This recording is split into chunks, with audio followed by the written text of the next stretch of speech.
एक समय की बात है।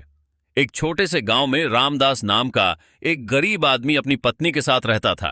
रामदास भगवान लॉर्ड शिवा का बहुत बड़ा भक्त था। हर दिन वह सुबह उठकर शिवलिंग पर जल चढ़ाता और भगवान से प्रार्थना करता। एक दिन रामदास ने अपनी पत्नी से कहा, मैं इस बार तीर्थ यात्रा पर जाना चाहता हूं।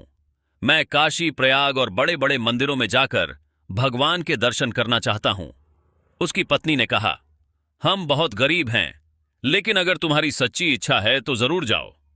रामदास ने थोड़े थोड़े पैसे जमा किए और तीर्थ यात्रा के लिए निकल पड़ा। रास्ते में एक घटना।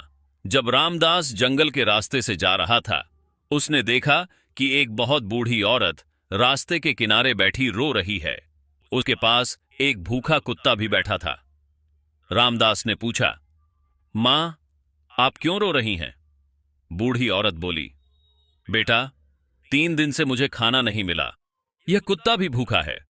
रामदास के पास रास्ते के लिए सिर्फ 2 रोटियां थीं। वह सोच में पड़ गया, अगर वह रोटियां दे देगा तो खुद भूखा रह जाएगा। लेकिन फिर उसने सोचा, भूखे को खाना खिलाना ही सबसे बड़ा धर्म है।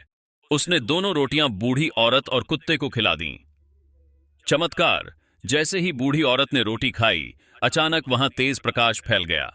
रामदास हैरान रह गया। उसने देखा कि वह बूढ़ी औरत कोई साधारण स्त्री नहीं थी, वह स्वयं भगवान लॉर्ड शिवा का रूप थी। भगवान शिव ने मुस्कुराकर कहा, रामदास, लोग मुझे मंदिरों में ढूंढते हैं, लेकिन मैं हर उस जगह हूं जहां किसी भूखे को भोजन मिलता है और किसी दुखी को सहारा मिलता है। तुम्हें तीर्थ जाने की जरूरत नहीं। आज तुमने सबसे बड़ा असली तीर्थ कर लिया है। यह सुनकर रामदास की आंखों में आंसू आ गए। वह भगवान को प्रणाम करके वापस अपने गांव लौट गया। उस दिन के बाद से रामदास हमेशा जरूरतमंद लोगों की मदद करने लगा।